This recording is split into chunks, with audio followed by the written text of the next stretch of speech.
నువ్వు భాగవతాన్ని భగవత్కథని చెప్పగలిగితే విన్నవాడు ఉత్తర జన్మలో ఎందుకు మహాజ్ఞాని కాలేడు, ఎందుకు భక్తుడు కాలేడు? అందుకని భక్తి గురించి చెప్పవయా? ఎందుకు చెప్తావు ధృతరాష్ట్రుడి గురించి, ఎందుకు చెప్తావు దుర్యోధనుడి గురించి? చెప్పకపోయినా వాళ్ళకి తెలుసు అవన్నీ. అందుకని భక్తి గురించి చెప్పు, భక్తికి ఆలవాలమైన భాగవతమును రచించు.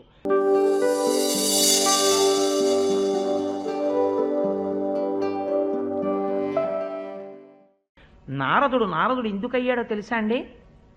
నారదుడు ఒక దాసీపుత్రుడు. ఆయన తల్లిగారు చిన్నతనం నుంచి బాగా ఐశ్వర్యవంతులైనటువంటి ఒక బ్రాహ్మణుల ఇంటిలో ఊడిగం చేసేది ఆవిడ. వాళ్ళ ఇల్లు తుడవడం, వాళ్ళ గిన్నెలు తోమడం, వాళ్ళ ఆవులకి పాలు పితికి పెట్టడం అది చేసేది.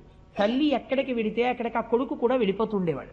ఈ బ్రాహ్మణుల ఇంటిలో తిరుగుతున్నాడు. వాళ్ళు వేదవేదాంగములను చదువుకున్నవారు. ఆ ఇంటికి వర్షాకాలంలో అటుగా వెళ్ళిపోతూ సన్యాసులు కొంతమంది చాతుర్మాస్యానికని వచ్చారు. వస్తే అమ్మతో పాటు ఈ పిల్లవాడు కూడా అక్కడ ఉన్నాడు.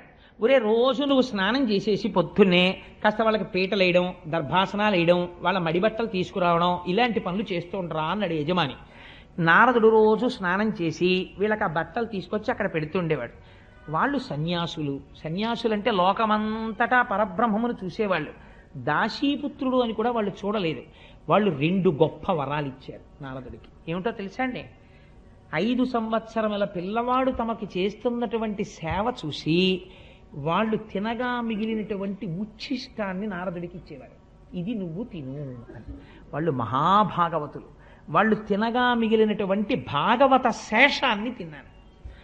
వాళ్ళు మధ్యాహ్నం అయ్యేటప్పటికీ నాట్యం చేస్తుండేవారు, సంతోషంతో పాటలు పాడుతూ. నేను విశాఖపట్నంలో శారదాపీఠంలో మత్తూరు నుంచి వచ్చినటువంటి సంస్కృత పండితుల్ని చూస్తుండేవాడిని.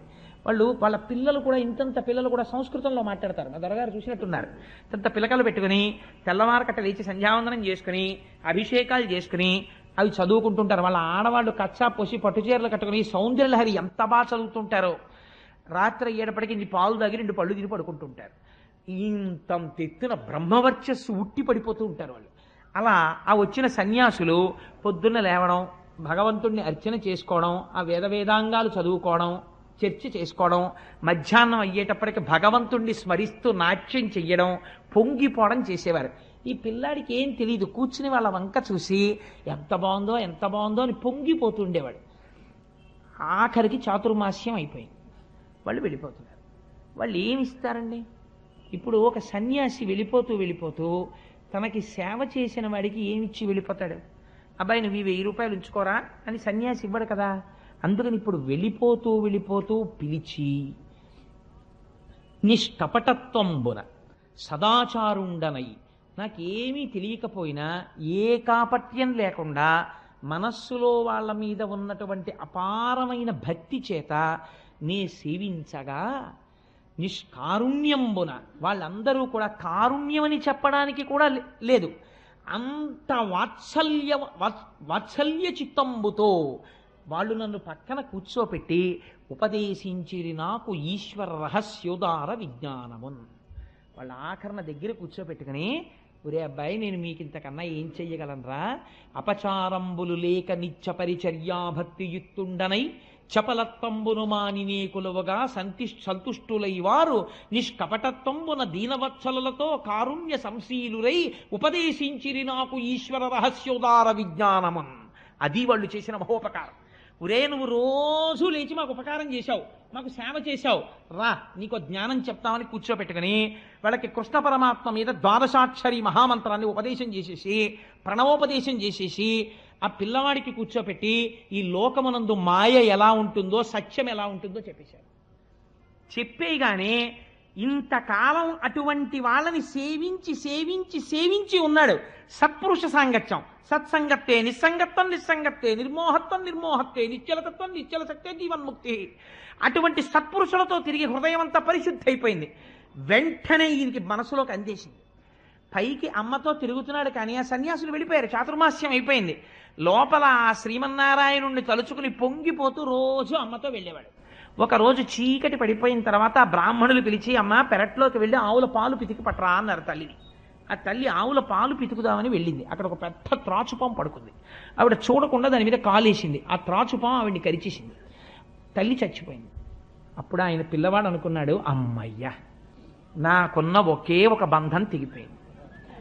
అమ్మ అన్నదొకటి ఉండడం వల్ల నేను ఈ ఇంట్లో అమ్మతో పాటు తిరగవలసి వచ్చింది. ఇంక ఇప్పుడు నేను స్వేచ్ఛా విహారిని, అంతటా ఈశ్వరుణ్ణి చూస్తూ వెళ్ళిపోతానని వెళ్ళిపోయాడు. ఎందుకని? ఉపదేశించిరి నాకు ఈశ్వర రహస్యోదార విజ్ఞానవన్. అలా వెళ్ళిపోయి ఒక మహారణ్యంలోకి వెళ్ళిపోయాడు. పెద్ద పులులు తిరుగుతున్నాయి, క్రూర సర్పాలు తిరుగుతున్నాయి. ఆయన అనుకుంటున్నాడు, నాకేమిటి భయం? ఈ లోకమంతటా నిండి నిబిడీకృతమై శాసించేటటువంటి కారుణ్యమూర్తి అయిన శ్రీమన్నారాయణుడు ఇక్కడున్నాడని నాకు వాళ్ళు చెప్పారు. ఇక్కడ నా స్వామి ఉండగా నాకేం ఆపద జరుగుతుంది అని విపరీతమైన దాహం వేసింది. అక్కడ ఒక మడుగు కనపడింది. ఆ నీళ్లు తాగి స్నానం చేసి, ఈ లోపల ఉన్న నా స్వామి ఒక్కసారి నాకు సాకారంగా కనపడితే బావుణ్ణు అని ఒక రావి చెట్టు కింద కూర్చుని ద్వాదశాక్షరి తదేకంగా ధ్యానం చేస్తున్నాడు. ధ్యానం చేస్తుంటే లీలామాత్రంగా ఒక మెరుపులా శ్రీమన్నారాయణుని యొక్క దర్శనమైంది. పొంగిపోయి పైనుంచి కిందకి మెరుపును చూసినట్టు చూశాడంతే. అంతర్ధానం అయిపోయాడు. అంతర్ధానం అయిపోయి అశ్లీరవాణి వినపడింది.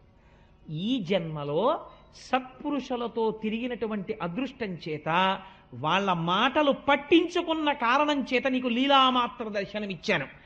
నువ్వు చూసిన రూపాన్ని బాగా చూడాలలా అని కోరుకుంటూ, నా గురించే చెప్పుకుంటూ, నా గురించే పాడుకుంటూ, నా గురించే మాట్లాడుకుంటూ తిరిగి తిరిగి తిరిగి తిరిగి దేహధర్మం కాబట్టి ఈ శరీరాన్ని వదిలేస్తావు. రోజున వదిలేసిన తర్వాత నిన్ను గుప్తంగా ఉంచుతాను. ఒకనాడు నువ్వు సాక్షాత్తుగా బ్రహ్మదేవుని యొక్క కుమారుడిగా జన్మిస్తావు. ఆనాడు నీకు మహతి అనబడేటటువంటి వీణని బహూకరిస్తాను. దాని మీద నారాయణ స్తోత్రం చేస్తూ స్వేచ్ఛగా లోకముల యందు విహరిస్తావు. నీకు ఈ కానుకనిస్తున్నానన్నాడు శ్రీమన్నారాయణుడు. ఆనాడు శ్రీమన్నారాయణుణ్ణి దర్శనం చేస్తూ తిరిగి తిరిగి దేశమంతటా తిరిగి స్వామి గురించి చెప్పుకుని దేహధర్మం గనక ఒకనాడు ఈ శరీరం వదిలిపెట్టేశాను. వదిలిపెట్టేసి సంతోషంగా బ్రహ్మగారి దగ్గరికి వెళ్ళిపోయాను. మళ్ళీ కల్పాంతం అయిపోయిన తర్వాత చతుర్ముఖ బ్రహ్మగారు సృష్టింపబడ్డాడు నారాయణుడి నాభికమలంలోంచి. మొట్టమొదట ప్రజాపతుల్ని సృష్టించినప్పుడు చతుర్ముఖ బ్రహ్మగారు నన్ను సృష్టించాడు. నాకు మహతి అన్న వీణనిచ్చాడు.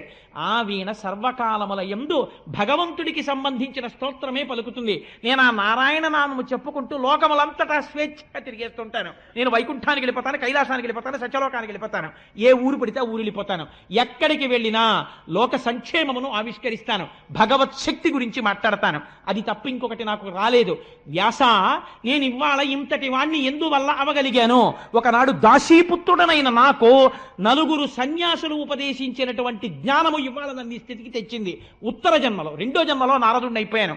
నువ్వు భాగవతాన్ని, భగవత్కథని చెప్పగలిగితే విన్నవాడు ఉత్తర జన్మలో ఎందుకు మహాజ్ఞాని కాలేడు, ఎందుకు భక్తుడు కాలేడు? అందుకని భక్తి గురించి చెప్పవయా? ఎందుకు చెప్తావు ధృతరాష్ట్రుడి గురించి, ఎందుకు చెప్తావు దుర్యోధనుడి గురించి? చెప్పకపోయినా వాళ్ళకి తెలుసు అవన్నీ. అందుకని భక్తి గురించి చెప్పు, భక్తికి ఆలవాలమైన భాగవతమును రచించు అంటే ఆనాడు మహానుభావుడు వ్యాస భగవానుడి మాటలు విని పొంగిపోయి, శాబాష్ నారదా, ఎంత గొప్ప మాట చెప్పావయ్యా! ఇప్పుడు నేను భగవంతుడి గురించి, భగవంతుడి విశేషముల గురించి, ఈ బ్రహ్మాండముల ఉత్పత్తి గురించి, ఆయన్ని నమ్ముకున్న భాగవతుల గురించి, ఈశ్వరుడు వాళ్ళ వెంట ఎలా పరిగెత్తినటువంటి వృత్తాంతముల గురించి నేను రచన చేస్తాను. ఇది ఎవరు చదువుతారో, ఎవరు వింటారో వాళ్ళు నారదుడు తరించిపోయినట్టు తరించిపోతారు. అటువంటి భాగవతాన్ని రచన చేయడం ప్రారంభిస్తున్నానని ఆచమనం చేసి కూర్చుని తన ఆశ్రమంలో భాగవత రచన ప్రారంభము చేశాడు వ్యాస భగవానుడు. ఇక్కడ మన పోతన గారు ప్రారంభించారు వాంధ్రీకరణ. రేపటి రోజున ఆ భాగవతం ఎలా ప్రారంభమవుతుందో, పరీక్షిత్ అన్న పేరెందుకు వచ్చిందో, అశ్వత్థామ బ్రహ్మశిరోనామకాస్త్ర ప్రయోగం ఎలా చేశాడో, కృష్ణస్తుతి ఎలా చేశారో ఆ విశేషాల్ని రేపటి రోజున విజ్ఞాపన చేస్తాను. స్వస్తి.